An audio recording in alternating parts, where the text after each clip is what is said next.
그러므로 너희가 더욱 힘써 너희 믿음의 덕을, 덕의 지식을, 지식의 절제를, 절제의 인내를, 인내의 경건을, 경건의 형제 우애를, 형제 우애의 사랑을 더하라.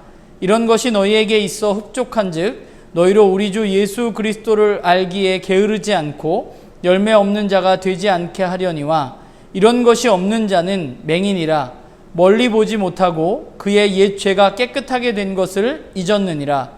그러므로 형제들아, 더욱 힘써 너희 부르심과 택하심을 굳게 하라. 너희가 이것을 행한즉 언제든지 실족하지 아니하리라.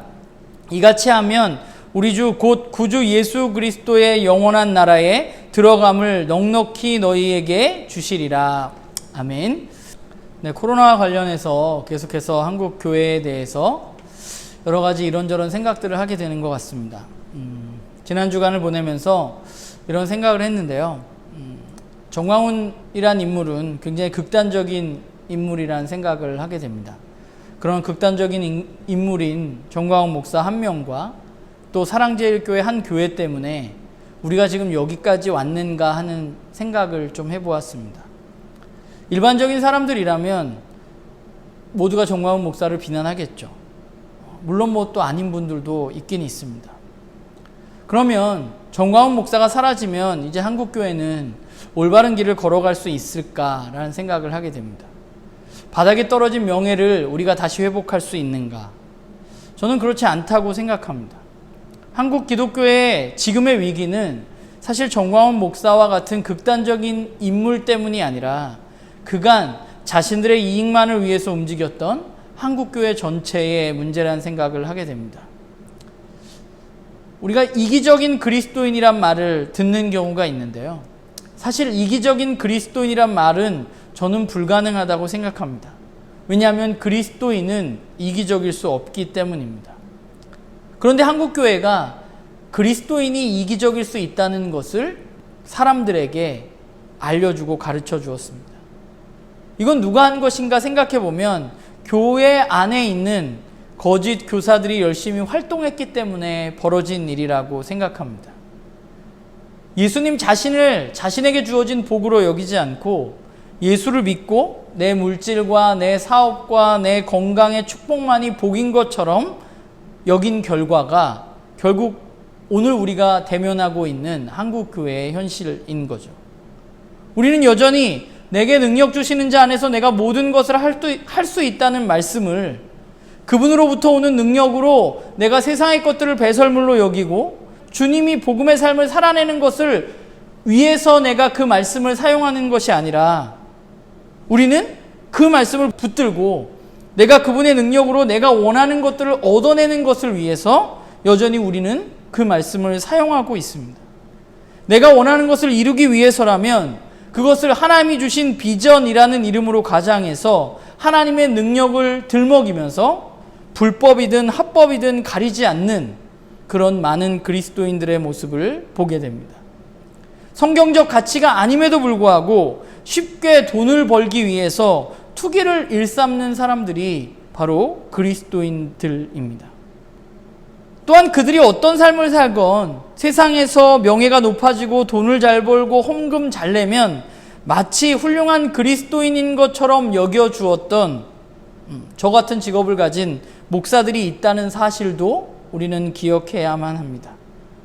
이것이 바로 베드로 후서가 이야기하고 있는 거짓 교사들의 모습입니다. 여러분, 이만희와 같은 신천지 교주가 베드로가 말하는 거짓 교사가 아니라 베드로가 말하는 거짓 교사는 우리 안에 들어와서 이런 잘못된 가치관으로 우리를 넘어뜨리는 바로 그런 사람들이 거짓 교사라고 이야기하고 있는 것이죠. 지금 각 교단들은 정광훈 목사를 이단으로 선을 그으려고 애쓰고 있습니다. 근데 안타까운 것은 정광훈 목사가 이단이 되면 우리는 이제 괜찮은 건가요? 정광훈 목사가 우리와 이제 상관없으면 그 사람은 기독교인이 아니야, 그 사람 목사가 아니야 라고 이야기하면 교회의 본질적인 문제가 해결되어지는 것인가요? 우리는 우리의 본질적인 문제를 해결하지 못한다면 또 다른 제2, 제3, 제4의 정광훈이 우리들에게는 나올 수 있는 거죠. 우리는 지난주에 베드로의 두 번째 편지의 수신자들이 처해 있는 상황에 대한 이야기들을 나누었습니다. 이 교회 안에는 거짓 선지자들이 침투해 있었고 성도들은 그들의 잘못된 가르침을 따라가고 있었습니다. 베드로는 가장 먼저 그들의 기초를 다시 한번 점검하라고 그들에게 요구합니다. 베드로는 그들이 알아야 할 것들에 대해서 말했습니다. 그들이 알아야 할 것들은 무엇이죠? 그것은 예수 그리스도가 지금 하나님 보좌, 하늘 보좌 우편에 앉으셔서 이 세상을 통치하고 있다는 사실과 하나님은 우리를 자신의 영광과 덕으로 말미암아 부르셔서 생명과 경건에 이르도록 우리에게 신적인 능력을 허락해 주셨다는 그 사실을 우리는 알아야 한다고 이야기했습니다. 그러면서 베드로는 하나님이 우리를 부르신 이유는 이 세상에 썩어질 것들을 구하는 게 아니라 이 세상에 썩어질 것들을 피하여 신성한 성품에 참여하는 자가 되게 하기 위해서 우리를 부르셨다고 이야기했습니다. 베드로는 올바른 기초가 있어야 한다고 이야기합니다. 우리에게 기초가 튼튼해야 우리는 거짓 교사들로부터 넘어지지 않고 우리 자신을 지킬 수 있습니다.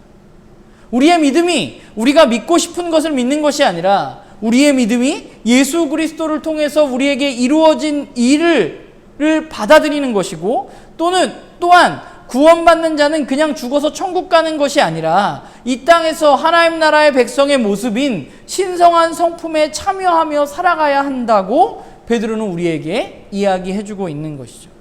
그러면 베드로는 왜 거짓 교사들에게 넘어지지 않기 위해서 또 다른 힘을 기르거나 다른 방법을 이야기하지 않고 신성한 성품에 참여해야 한다고, 너희들은 올바로 알아서 신성한 성품에 참여해야 한다고 이야기하고 있는 것일까요? 성품은 무엇인가요? 성품이란 다른 존재와는 본질적으로 구별되는 특별한 의미의 말인데, 그런데 성경에서 이 오늘 본문에 쓰인 성품이라는 것은 창세기에 보면 하나님이 각기 종류대로 창조하셨다라는 이야기가 나오는데 거기에 나오는 종류의 종과 같은 단어입니다. 그러니까 신성한 성품이라는 것은 하나님께서 예수 그리스도를 통해서 우리에게 주신 새로운 성품, 새로운 종의 출현을 이야기하는 것입니다. 우리가 너무나 잘 알고 있는 고린도후서 5장 17절의 말씀처럼 우리는 그리스도 안에서 새로운 피조물이 된 것입니다. 새로운 피조물은 완전히 새로운 종을 이야기하는 것이고 그 새로운 피조물은 새로운 성품을 갖고 있는 사람들이죠. 그러니까 결국 신성한 성품이라는 것은 하나님을 떠나서 죄와 죽음 아래에 갇힌 세상과 함께 변질되어진 인간의 본성 안에서는 전혀 찾아볼 수 없는 그런 본성입니다. 신성한 성품은 장차올 하나님 나라의 생명과 경건에 속한 모든 것을 오직 하나님의 신비한 능력으로 말미암아서 받아들인 성도들에게만 있는 영적 본질, 영적 본성을 이야기하는 것입니다. 인간은 원래 하나님의 형상으로 지어졌습니다. 하나님은 인간을 원래의 모습대로 회복시키기를 원하십니다. 그래서 하나님은 예수 그리스도의 부활 생명을 통해서 그것을 믿는 이들에게 죄와 죽음을 이긴 생명과 경건의 본성을 주셔서 원래 하나님이 의도하신 하나님의 형상의 사람들을 만들어가는 것입니다. 교회와 성도는 어떻게 거짓 교사와 거짓 가르침을 대적할 수 있을 것인가 우리가 생각해 본다면 교회와 성도는 어떻게 해야 되느냐 우리가 생각해 보면 베드로는 하나님과 주 예수 그리스도를 아는 참된 지식을 통해서 무엇보다 그 신성한 성품에 참여해서 그것 가운데 성장해 가라고 이야기하고 있는 것이죠. 그 성품이 무엇인지 배우고 익히고 훈련해서 그런 사람에 이르도록 그런 신성한 성품에 이르는 그런 사람이 되도록 우리는 노력해야만 그래야만 우리는 거짓 교사들의 잘못된 가르침을 만날 때 흔들리지 않는 모습으로 살아갈 수 있는 것입니다. 그렇다면 신성한 성품에 참여하는 사람이 된다는 것은 어떻게 하는 것일까? 사실 그게 중요한 거잖아요. 오늘 우리가 읽은 본문이 우리에게 그것을 이야기해주고 있다고 생각합니다. 지난주에 우리가 나누었던 본문 4절을 보면 신성한 성품에 참여하는 자가 되게 하려 하셨다라고 4절이 끝나잖아요. 그러면서 5절은 그러므로로 시작합니다. 그러니까 우리가 신성한 성품에 참여하기 위해서는 이렇게 해야 한다고 이야기하고 있는 것이죠. 그러니까 너희는 신성한 성품에 참여하는 사람이 되어야 하는데 그러기 위해서 너희는 이렇게 행동해야 된다고 말하고 있습니다. 근데 오늘 본문을 보면, 개역개정에 보면 5절부터 7절을 보면 너희는 더욱 힘써 이런 것들을 더해라 라고 우리에게 말해주고 있는데, 사실 여기서 더욱 힘써라는 말은 좀 사실 부족한 번역이라는 생각이 들어요. 여기서 더욱 힘써라는 말의 의미는 너의 열심을 다 쏟아부어서, 그러니까 우리나라 말로 쉽게 표현하면 너의 젖먹던 힘까지 다 쏟아부어서 너희들은 그 일을 해야 한다는 것을 의미하는 것입니다. 그러니까 우리가 해야 할 일은 뭐예요? 우리가 그리스도인으로서 해야 할 일은 바로 5절에서 7절부터에 나오는 행동을 우리의 젖먹던 힘을 이용해서 그렇게 내 모든 열심을 다해서 그것을 행해야 한다고 베드로는 우리에게 이야기해주고 있는 것이죠. 그럼 우리가 해야 할 일은 무엇인가? 이 신성한 성품은 믿음에서 출발합니다. 믿음은 어떤 성품이라기보다는 이 뒤에 나오는 여러 가지 다른 성품들 가운데 그것의 기초가 되고 중심적인 요소라고 볼 수 있습니다. 여러분, 믿음은 무엇인가요? 그 신성한 성품을 있게 해주는 거죠. 그러니까 믿음은 우리가 신성한 성품, 즉 생명과 경건에 이르게 하는 모든 신비한 능력을 우리의 삶에 실제화하는 기능을 가지고 있는 것이 바로 믿음입니다. 이미 하나님은 우리에게 신성한 성품을 주셨습니다. 그게 이미 이루어진 일이에요. 예수 그리스도 안에서. 그 믿음은 뭐예요? 이미 그것이 이루어졌다는 사실을 우리가 받아들이는 것입니다. 우리가 그것을 믿음으로 받아들일 때 우리 안에는 이미 신성한 성품이 자리 잡고 있는 것입니다. 믿음의 역할은 무엇인가 하면 우리가 생명과 경건에 이르는 그 신성한 성품을 내가 이미 예수 그리스도를 믿었을 때 가지고 있다는 사실을 받아들이고 그 신비한 능력들을 꺼내다가 지속적으로 내 삶 속에서 신성한 성품으로 성장해 나갈 때 그 성품들을 공급하는 역할을 하는 것이 바로 믿음인 것입니다.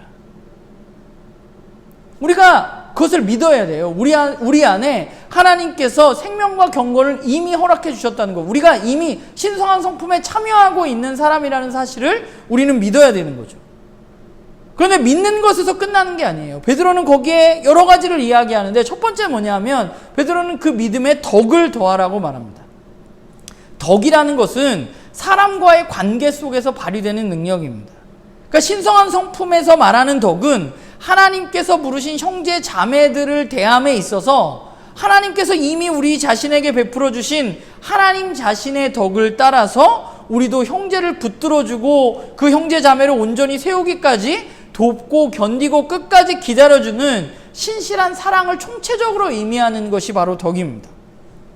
결국 우리의 믿음은 그 믿음으로 형제와 이웃을 대하는 태도에서 그들을 유익하게 하고 그들을 온전히 세워주고자 하는 바람직한 방향으로 나타나야만 하는 것이죠. 그게 바로 덕이에요. 그러니까 믿음은 믿음만으로 되는 것이 아니라 믿음에 덕이 더해져야 된다고 이야기하고 있는데 덕이 공급되지 않은 믿음은 어떻게 되는 것일까요? 그 믿음은 방향을 잃고 맙니다.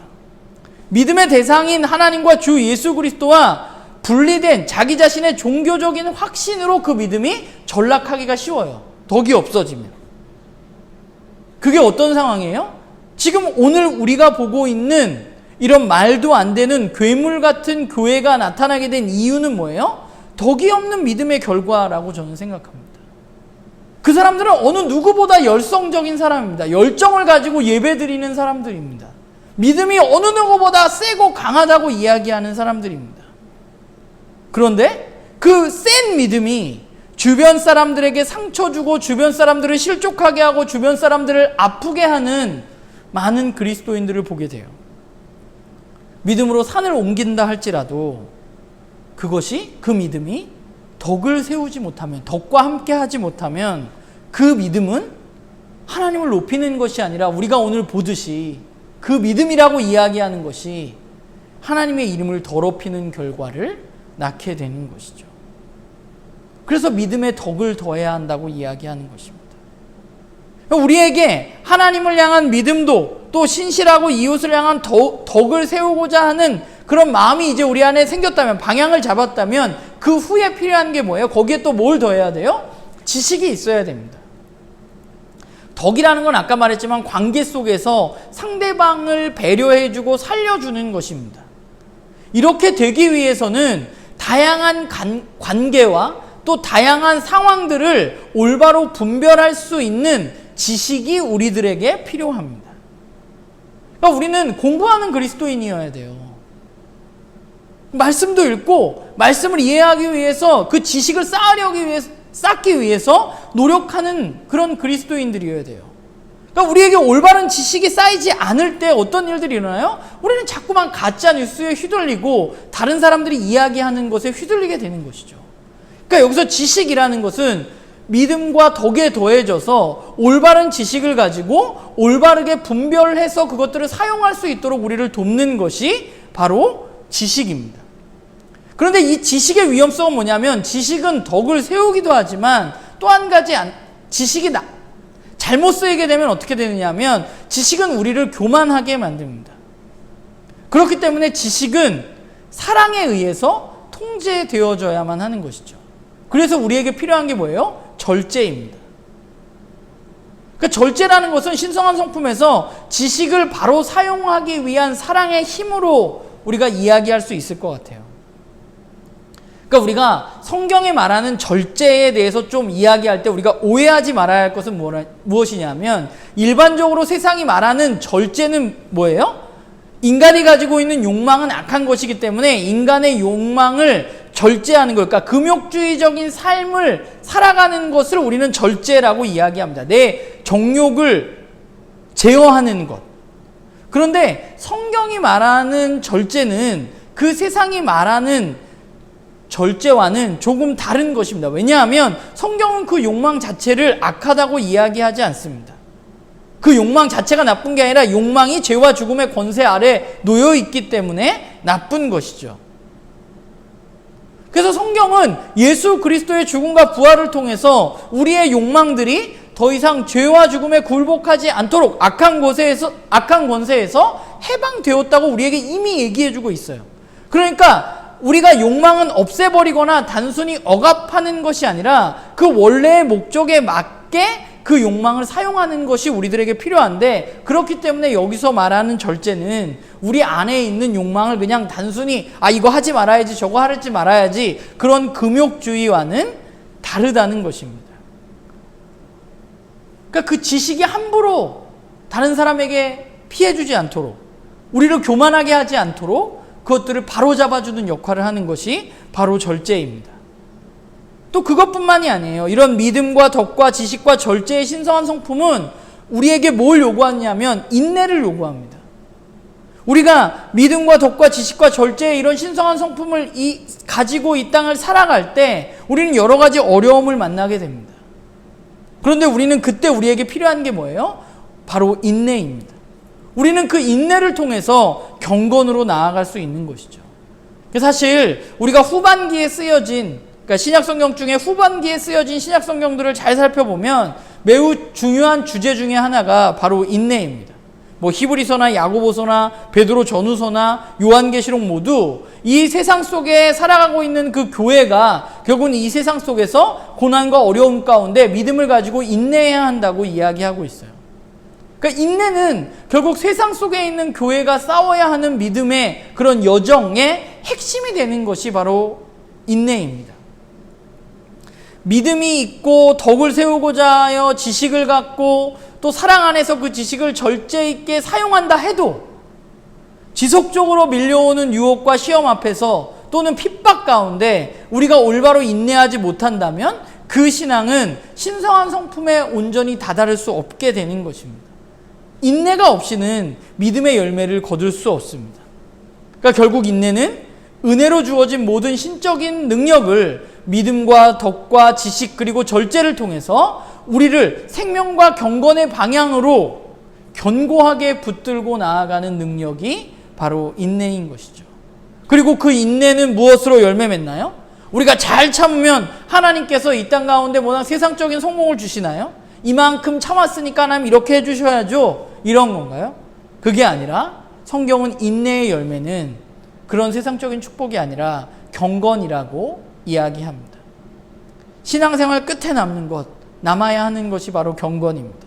세상에 있지만 세상에 속하지 않은 확실한 영적, 인격적 그런 경건의 모습이 우리에게 남아있어야 되고 풍겨 나와야 하는 것이죠. 이 경건은 이 세상이 아닌 하늘에 속해 있고 또 우리가 그렇게 기다리는 새하늘과 새 땅에 합당한 성품이 바로 경건입니다. 주님이 영원히 다스리시는 그 나라는 하나님의 의가 거하는 곳이고 그 종말에 약속된 하나님의 나라에 들어갈 우리들의 특징이 바로 거룩한 행실과 경건이어야만 하는 것이죠. 그런데 만약 그렇게 오래도록 경건을 연습을 하고 오랜 인내를 거쳐서 누가 보아도 경건한 사람이라고 인정하는 그런 사람이 되었다고 우리가 한번 생각을 해봅시다. 그런데 그 경건한 사람이 만약에 자신보다 경건하지 못한 형제나 이웃을 바라보면서 그들을 무시하고 그들을 정죄한다면 어떻게 될까요? 그건 올바른 신성한 성품이 아닐 것입니다. 하나님을 향한 진실한 경건은 비록 조금 부족한 형제 자매가 있더라도 그 형제 자매를 품어주고 기다려주는 것이 바로 참된 경건이고 그렇기 때문에 우리에게 필요한 것이 바로 형제 우애입니다. 베드로가 여기서 말하는 형제 우애는 인류 모든 사람을 사랑하는 것은 분명히 아닙니다. 여기서 말하는 형제 우애는 이미 그리스도 안에서 하나님의 가족이 된 사람들, 믿음의 식구인 교회 사람들, 교회 식구들을 사랑하라는 것입니다. 그러니까 베드로후서에 나타난 거짓 교사들의 모습이 어땠냐 하면 그들은 교회 성도들이 하나님의 가족인 것을 무시하고 자기는 권위를 부리면서 자신을 영적으로 두려워하는 대상으로 만들어버린 사람들이었습니다. 형제를 사랑하고 믿음의 형제들인 그들과 함께 해야 되는데 거짓 교사들은 믿음의 형제들을 자신의 지갑을 두둑하게 하는 사람들로 치부해버린 것이 바로 거짓 교사들의 모습입니다. 그들은 자신들의 권위로 그 형제 자매들을 억압하는 사람들이었습니다. 그리스도 안에서 어느 누구도 다른 권위를 가질 수 없음에도 불구하고 목사가 더 권위가 있어서 목사는 하나님의 사자이니까 그리스도 안에서 이루어진 사실인 우리가 그리스도 안에서 하나님의 가족이 되었다는 그 사실을 무시하고 무조건 나에게 복종해야 돼 라고 이야기하는 목사가 있다면 그것은 베드로후서가 말하는 대로 거짓 교사입니다. 우리가 어떤 직분을 가지고 있더라도 또 어떤 사회적인 경제적인 위치에 있더라도 우리는 우리가 형제 자매 안에 그리스도 안에서 한 형제 자매라는 사실을 기억해야만 합니다. 그리고 그 형제 우애는 결국 사랑에까지 이르게 되는 것이죠. 하나님과 주 예수 그리스도를 믿는 성도 간의 우애의 절정은 바로 서로 사랑하는 것입니다. 여기서 사랑이라고 말한 아가페는 그냥 단순히 상대방을 특별하게 대하고 잘해주는 것이 아닙니다. 그리스도인의 사랑은 세상의 사랑과 다릅니다. 여기서 말하는 사랑은 하나님 자신이 그 아들을 통해서 우리에게 부어주신 그 놀라운 사랑에 뿌리 두고 있는 사랑입니다. 여기서 말하는 사랑은 예수 그리스도의 십자가 사랑이 중심이 되는 그런 사랑이어야만 합니다.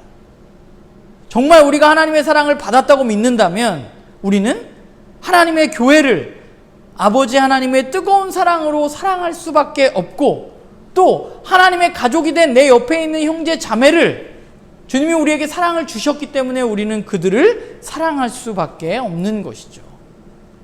그렇기 때문에 우리의 사랑은 그 십자가 사랑에 뿌리 내리고 있는 것입니다. 그래서 그 사랑에 이르기까지 우리가 십자가 사랑처럼 우리도 사랑하게 될 때까지 우리는 성장해 가야만 하는 것이죠. 이게 베드로가 말하는 신성한 성품에 우리가 이르는 모습입니다. 여기 8가지 정도가 나오는데 이게 어떤 하나하나가 따로 연결되어진 게 아니라 저는 지금 여러분들에게 설명을 하기 위해서 순차적으로 설명을 했지만 이 8가지는 서로 연결되어져 있는 것입니다. 그래서 어느 하나만 따로 떼어서 생각할 수가 없는 것이에요. 그러니까 우리의 신성한 성품으로 우리가 자라가려면 여기에 나와 있는 것들이 유기적으로 우리의 삶 속에 드러나야 하고 나타나야 하고 우리는 거기까지 자라가야만 하는 것이죠. 우리는 어떻게 해야 돼요? 베드로 뭐라고 아까 말했잖아요. 어떻게 해야 된다고요? 모든 열심을 쏟아부어서 젖먹던 힘까지 다해서 우리는 그 일을 행해야 한다고 베드로는 우리에게 이야기하고 있는 것입니다. 여러분 오해하면 안 됩니다. 신성한 성품은 우리에게 그냥 이루어지는 게 아니에요. 그냥 어느 날 갑자기 우리에게 나타나는 게 아니에요. 우리가 젖먹던 힘까지 다해서 내 열심을 쏟아 부어야 우리는 거기까지 다다를 수 있는 것입니다. 그냥 우리가 일주일에 한 번 교회 나온다고 끝나는 것이 아니라 우리는 이 성품에 다다르기 위해서 우리는 끊임없이 노력해야만 우리는 거기까지 자라갈 수 있는 거예요. 저는 나눔교회 식구들이 그 신성한 성품까지 자라가는 우리 모두가 되기를 바랍니다. 그러기 위해서 우리는 훈련해야 돼요. 우리는 자라가야만 합니다. 왜요? 우리가 거짓 교사들에게 흔들리지 않기 위해서 우리는 그렇게 하는 것입니다. 그리고 우리를 부르신 이유가 그것이기 때문에 그게 더 궁극적인 목적이죠. 그런 의미에서 8절과 9절을 보자면 8절과 9절에서 똑같이 말하잖아요. 이런 것이라고 시작하는데 이 8절과 9절에서 말하는 이런 것은 뭐예요? 바로 위에 얘기한 거예요. 5절부터 7절까지 이야기한 신성한 성품의 내용들입니다. 그러니까 우리가 해야 할 일은 바로 이런 것들이 우리 안에 갖추어지고 풍성해지도록 애쓰는 것이 우리가 해야 하는 일이에요. 여러분, 구원받았다는 것은 그냥 단지 우리가 죽어서 천국 간다로 끝일 수 없는 것입니다. 구원받았다는 것은 우리에게 주어진 보배롭고 큰 약속을 우리가 믿고 그것으로 말미암아서 하나님이 우리에게 허락하신 그 신성한 성품에 참여하는 삶을 살아가는 것이 바로 구원받은 사람입니다. 베드로는 뭐라고 말해요? 그 신성한 성품이 없는 사람은 그가 아무리 하나님을 많이 안다고 말할지라도 멀리 있는 것을 보지 못하는 사람 또는 아예 보지 못하는 사람과 같다고 말합니다. 신성한 성품을 참여하지 않는 사람은 멀리 못 보는 사람이에요. 멀리 못 본다는 것은 뭐예요? 미래에 있을 종말과 새하늘과 새 땅을 그 보배롭고 큰 약속을 바라보지 못하는 것입니다. 그렇기 때문에 신성한 성품에 참여하지 않는 것이죠. 그리고 거기에 참여하지 않다 보니까 우리는 아예 못 보게 되는 것이죠. 그리고 그런 일뿐만 일어나는 게 아니라 미래뿐만 아니라 과거의 것도 잊어버리게 된다고 이야기하고 있어요. 뭘 잊어버려요? 그리스도의 보혈로 우리가 깨끗게 되었다는 사실을 우리는 점차적으로 잊게 된다고 베드로는 이야기합니다. 우리가 신성한 성품에 참여하지 않고 그리스도인으로서 우리가 그런 것들을 훈련하지 않으면 어떻게 돼요? 우리는 점점 하나님과 멀어지고 하나님과 멀어지다 보면 우리에게 어떤 일이 일어나요? 주님이 우리를 보혈로 그 핏값으로 우리를 사시고 우리를 구원해 주셨고 우리가 깨끗하게 되었다는 사실을 우리는 잊게 된다고 베드로는 말하고 있는 것이죠. 결국 신성한 성품에서 성장하는 대신에 세상의 더럽고 썩어지고 허무한 일들에 참여하여서 스스로 부패한 성품 속에 빠져들면서 동시에 죄사함의 구원의 효력을 누리거나 혹은 종말의 약속을 그 자신 속에서 살아있는 소망으로 누리는 일이 불가능해지게 된다고 말하고 있는 것입니다. 우리가 그렇게 되어서는 안 됩니다. 우리가 그것에 참여하지 않을 때 우리는 거짓 교사들의 유혹에 넘어질 수밖에 없는 것이죠. 신앙생활은 집을 짓는 것과 비슷하다는 생각을 가끔 하게 됩니다. 올바른 믿음의 기초를 세웠다면 그 위에 덕이라는 기둥을 세우고 지식의 벽을 두르고 절제의 톱으로 불필요한 부분들을 잘라내고 다듬고 흔들리지 않도록 모든 것을 인내로써 견고하게 연결해야만 하는 것입니다. 거기에 경건이라는 지붕을 덮고 형제 우애라는 신뢰 장식을 마치면 비로소 안락하고 복된 사랑의 교제가 가득한 집이 되어지는 것입니다. 우리는 이런 집을 지어야 돼요. 기초가 흔들리는 집이어서도 안 되고 기초만 세우고 그냥 끝나버리는 집이어서도 안 되고 기둥까지만 세우고 지붕을 세우지 않는 집이어서도 안 되는 것입니다. 우리는 이 모두가 함께 있는 그런 견고한 안락한 집을 지어야만 합니다. 11절에 보면 베드로는 이같이 하면 주 예수 그리스도께서 영원한 나라에 들어감을 넉넉히 너희에게 주시리라 이라고 말합니다. 그런데 독특한 것은 여기에서 주시리라 라는 말이 원래 공급하다 라는 말이에요. 공급되어지다 라는 말인데 이 말이 7절에 쓰인 사랑을 더하라에서 더하라는 말과 같은 단어입니다. 저는 그런 의도가 좀 있다고 생각해요. 이 말은 마치 우리가 신성한 성품의 덕목들을 우리의 삶에 공급하면 공급할수록 우리는 어떻게 돼요? 하나님은 우리에게 그 영원한 나라에 들어감을 얻는 일이 우리에게 공급되어질 것이라고 이야기하고 있는 것이죠. 우리는 노력해야만 합니다. 젖먹던 힘을 다 써서 신성한 성품에 우리는 참여하고 성장해 가야만 합니다. 우리가 구원받았다는 그 확신이 그냥 지식적인 또는 심정적인 동의의 수준에 머물러서는 안 됩니다. 우리의 믿음은 하나님은 아는 지식을 통해서 신성한 성품으로 열매를 맺어야 하는 것이죠. 오늘 베드로는 너희 부르심과 택하심을 굳게 하라고 이야기합니다. 우리의 부르심의 이유가 무엇인가요? 이 땅에서 더 나은 삶을 사는 것이 우리를 부르신 이유신가요? 그게 아닙니다. 하나님 우리를 부르신 이유는 바로 우리가 보배롭고 큰 약속을 믿어서 신성한 성품으로 이 땅 가운데 살아갈 수 있도록 하기 위해서 하나님은 우리를 부르신 것입니다. 하나님 그렇기 때문에 우리를 택하신 거예요.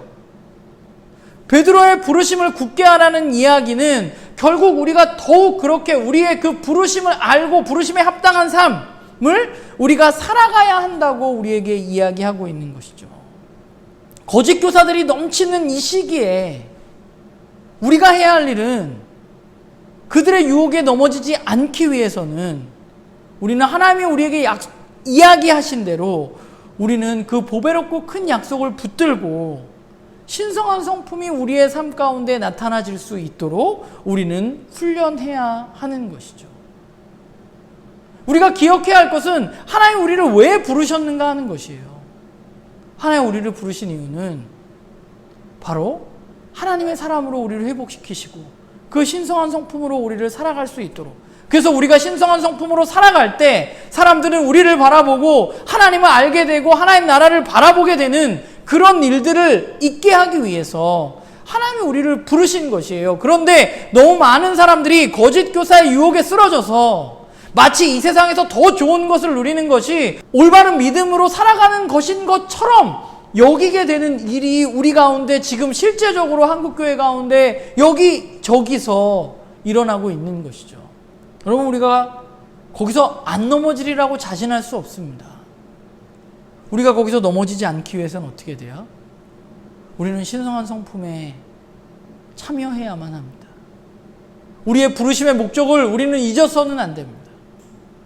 바라기는 나는 교회 식구들이 그 부르심에 합당한 삶을 살아가는 그런 저와 여러분이 되었으면 좋겠습니다. 함께 우리 기도하도록 하겠습니다. 하나님, 세상이 우리를 손가락질하고 또 비웃고 있습니다. 하나님 또 그 가운데 우리는 다르다고 이야기하고 있습니다. 하지만 하나님, 비판하는 것에서 끝나는 것이 아니라 하나님 우리가 대안이 될 수 있도록 주님 인도하여 주시옵소서. 우린 여전히 작고 연약하지만 그러나 우리가 우리의 삶 속에서 그리스도인다운 삶을, 부르심에 합당한 삶을 살아가는 그런 나눔교회 식구들 될 수 있도록 주님 인도하여 주시옵소서. 감사드리며 예수님의 이름으로 기도했습니다. 아멘. 이 시간 마음으로 드리는 예배